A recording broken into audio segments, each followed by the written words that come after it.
Hi guys, দেখতে পাচ্ছেন বাড়িতে লাগানো লাল শাক। একটু আগে ভাতে ফ্যান দেওয়া হয়েছে, ভাতে ফ্যান দিলে হচ্ছে গাছ খুব ভালো থাকে।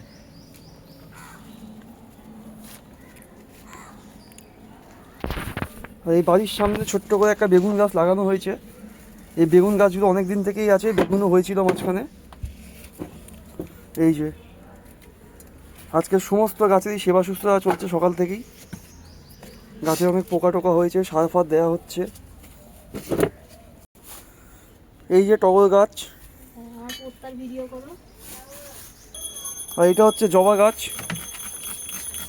এটাও একটা জবা গাছ। এই জবা গাছের স্প্রে চলছে এখন, কারণ জবা গাছে নাকি অনেক পোকামাকড় নাকি হয়ে গেছে।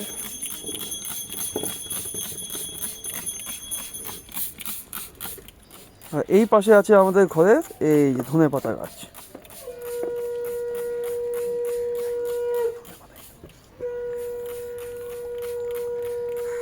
এই যে কত সুন্দর হয়েছে দেখুন। আর এই হচ্ছে আমাদের বাড়ি হচ্ছে লঙ্কা গাছ, অনেক লঙ্কা হয়েছে গাছের মধ্যে।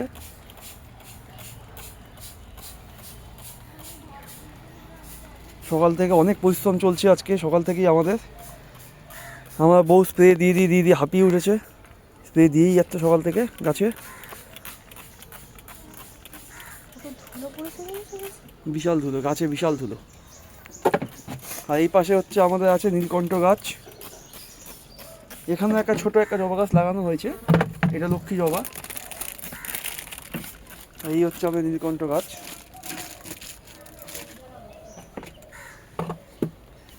সকালবেলা দুখানা ফুল হয়েছিল, ঠাকুর দেওয়ার সময় তুলে নেওয়া হয়েছে।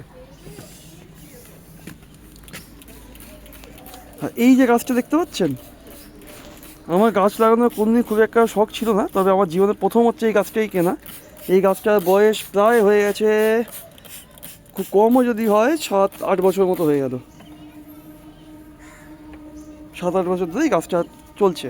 ছোটো একটা টবেই রাখা আছে। ফার্স্ট টাইম এসে আমি একটা টবেই রেখেছিলাম, সেই টবের মধ্যে গাছটা আজও আছে। লম্বা হয়ে যায়, মাঝে মাঝে কেটে দেওয়া হয়।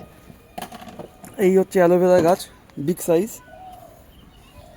কত বড় হয়েছে দেখুন অ্যালোভেরা গাছটা আমাদের। আর এই গাছগুলো হচ্ছে আজকে আমাদের আনা হয়েছে, লাগানো হবে। সকাল থেকে এইটা লাগানোর চক্করেই সমস্ত গাছের সেবা শুশ্রূষা চলছে। এই গাঁদা গাছ একটু আগে পরিষ্কার পরিচ্ছন্ন হলো। এখানে হচ্ছে অ্যালোভেরা গাছে কত সুন্দর প্রজাপতি উঠছে, দেখুন দেখুন দেখুন, চলে গেল প্রজাপতিটা। এই সমস্ত নিজেদের হাতে কষ্ট করে লাগানো।